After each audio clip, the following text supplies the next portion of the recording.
Magandang umaga sa lahat. Ako nga pala si Kate Samantha A. Maning at kasalukuyang naninirahan sa Libertad, Quezon, Bukidnon.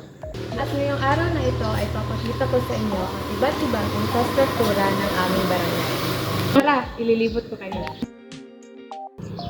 Ang una ko ipapakita sa inyo ay ang aming munting covered court. Tara! Dito kami madalas naglalaro ng aking mga kaibigan sa covered court. Habulan, basketball, at minsan kahit simpleng kwentuhan lang. Bukod sa laro, dito rin ginaganap ang mga importanteng meeting ng mga residente ng aming barangay. Isa itong sentro ng pagkakaisa at kasiyahan para sa buong barangay.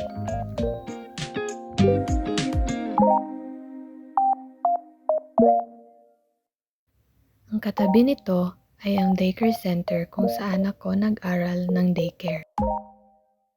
At sa kabila naman ay ang aming health center kung saan pwedeng magkapag-check up ang mga tao o residente ng aming barangay.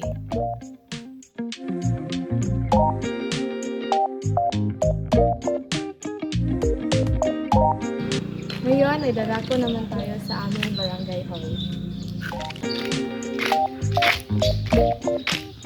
Siyempre, hindi kumpleto ang tour kung hindi natin bibisitahin ang aming barangay hall. Dito, ginagawa ang mga importanteng desisyon para sa ikabubuti ng aming komunidad. Dito rin kami lumalapit pag may kailangan, may problema, o gusto lang makilahok sa mga gawain ng barangay.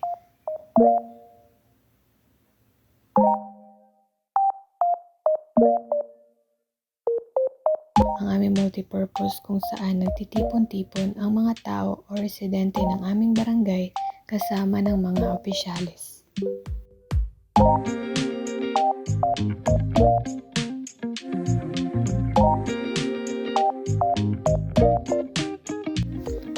Katabi nito ay kung saan pumapwesto ang mga bantay bayan para masigurado ang kaligtasan ng aming barangay.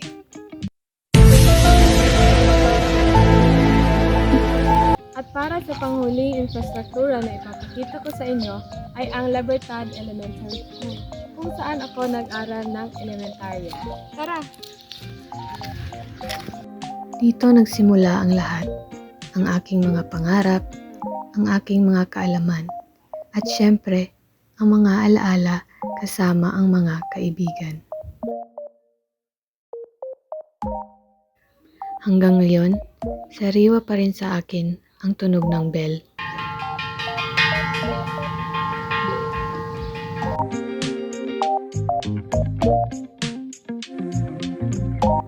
Naalala ko pa nga, dito kami naghahabulan, naglalaro ng bahay-bahayan, Chinese garter, sunog-sunog, tirabol, at iba pa.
Shit! Ako tawad!